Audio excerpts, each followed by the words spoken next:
भेज, मैं अपने आप देख लूंगी। वकील देखेंगे यार, तू भेज नोटिस, ठीक है इतना कि मुँह पे घुमा फिरा के तो बात तुम्हारी पढ़ी लिखी इतनी। हाँ ताली बजा और मैं भी बजा रही हूँ बेटा साहब।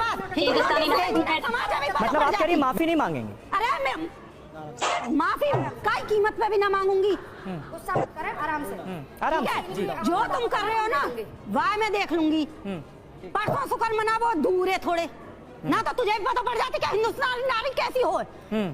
हिंदुस्तानी समाज में पता पड़ जाती। और हिंदुस्तानी ही रहूंगी सर। और दूसरी बात, मैं इनसे कोई लड़ाई नहीं करना चाहती। जब ये मुझे गाली देने के लिए आ सकती थी तो आए मुझे मार के भी चली जाए, कोई एतराज नहीं, कोई दिक्कत नहीं। अगर ये भगवान है, किसी की जिंदगी ले सकती है तो मार दे, कोई बात नहीं। दूर नहीं हूँ, गाँव का तेरे दूर है इनका गाँव, वरना बता देती। आ जाओ मैडम, आपके लिए दरवाजा खुला हुआ है, जो आगे मार दोगी गाली दोगी वेलकम। नहीं है उन लड़कों के लिए बात हो रहा है, हर चीज अपने ऊपर मत लेके जाया करो। और इसका ये कोई अर्थ नहीं है कि कोई कुछ भी कहे। वो मिथिलेश भाटी ने कह दिया, ठीक है, कोई कुछ भी कहे, बहुत सारी चीजें निकल के आ रही है। मेरी भी भावनाएं बहुत आहत हुई है और मैंने कोई भाग के शादी ना की, मैंने आराम से अपने परिवार। अरे भैया झूठ बोलूंगी क्या? परसों पूछो गुंडागर्दी क्या हुई?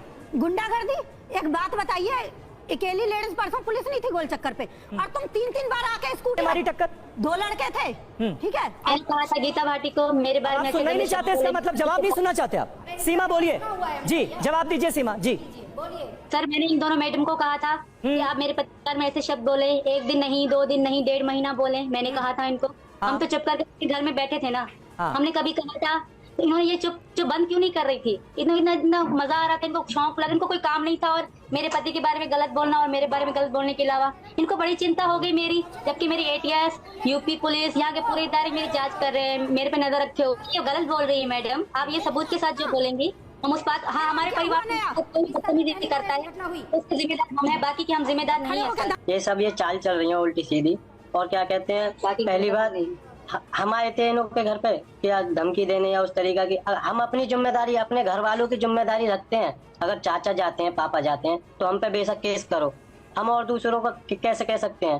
देखिए सर, चाचा पे नहीं हुई और मुझे पता नहीं है कि किस पे हुई है किस पे नहीं। अब पहली बात तो चाचा हमने कानूनी रास्ता इख्तियार करा है, हम नहीं गए सर। हम अपनी जिम्मेदारी ले सकते हैं, बाकी जो जिनको दुख पहुंचा इनको कह भी दिया होगा और लोगों ने। हमारा मीना समाज बहुत बड़ा है, किसी ने कह भी दिया होगा, तो इसकी जिम्मेदारी हम नहीं लेते सर। को 8 तारीख से पहले 2-3 बार फोन पे, एक बार मेरे जिला उपाध्यक्ष को धमकाया गया, दूसरी बार मेरे तक खबर आई मिथिलेश जी का। तो इसमें बाद में मैटर आया, नाम तो इस चीज का था नहीं लप्पू जप्पू का। और हम लोग मीना में से बहुत लोगों से प्यार से बात भी हो रही थी। 2-3 बार कुछ बुजुर्गों को मैंने बताया था, वो बुजुर्ग मेरे घर भी आए और उसके बाद उन्होंने कहा ऐसा कुछ नहीं होगा।